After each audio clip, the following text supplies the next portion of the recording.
जी जी जी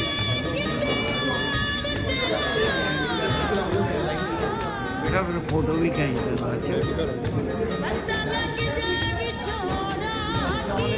बिस्मिल्लाह बिस्मिल्लाह वालेकुम अस्सलाम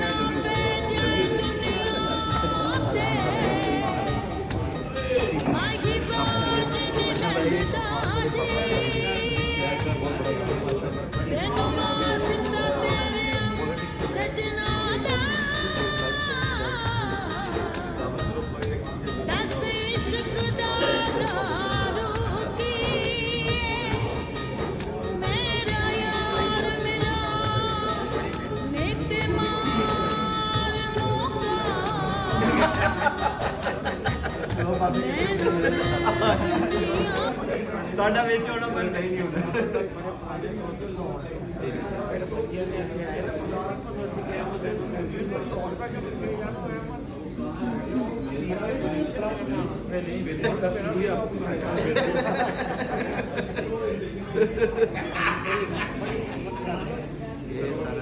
भाई तो मैं तो बहुत देर फार्म हो गया बेटा एक तस्वीर भाईजान से मैंने आपने बड़ी में काम कर रही है तो यही यूज़ किया तो मुझे मज़ा आया बात करने का और इनका जवाब भी मज़ा आया कि भाई कर तो बहुत रहे मुझे पता मुझे इसलिए अच्छा लगा मालदार आदमी है इसने क्या तो आपकी अपनी बड़ी वर्ती बस अल्लाह की करम है ना लेकिन वर्थे मनाने वाले अल्लाह ताला के साथ है बंदे का कोई कमाल नहीं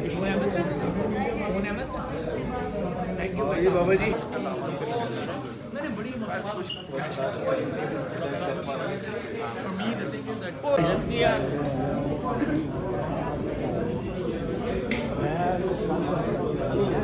अच्छा दसो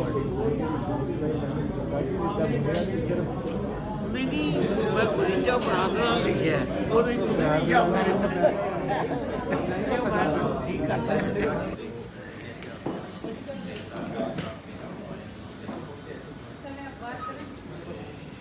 बारबेक्यू आ चुका है और रौनकें लगी हुई हैं सबसे बड़ी बात है रौनकें लगी हुई हैं जी जी जी बारबेक्यू के साथ पराठा ले टेबल वापस रखो एंड बाहर करो बिस्मिल्लाह बिस्मिल्लाह वालेकुम अस्सलाम वालेकुम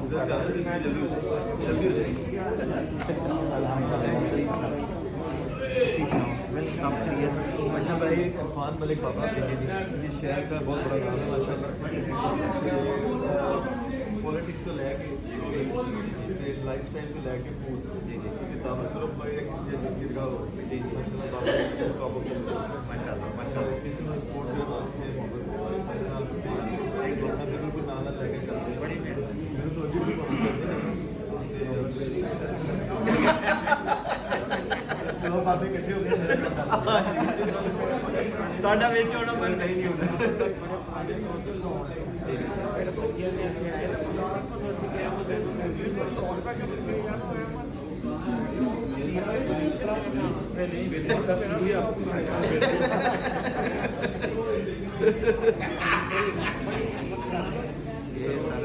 भाई तो मैं तो बहुत देर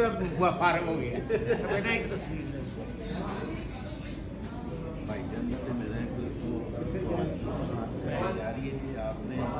बड़ी में काम कर रही है तो यही यूज़ किया तो मुझे मज़ा आया बात करने का और इनका जवाब भी मज़ा आया कि भाई कर तो बहुत रहे मुझे पता मुझे इसलिए अच्छा लगा मालदार आदमी है इसने क्या तो आपकी अपनी बड़ी वर्ती बस अल्लाह की करम है ना लेकिन वर्थे मनाने वाले अल्लाह ताला के साथ है बंदे का कोई बिस्मिल्लाह बिस्मिल्लाह वालेकुम अस्सलाम वालेकुम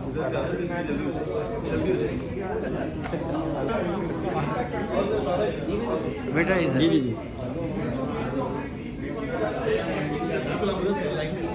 बेटा फिर फोटो भी खींच दो अच्छा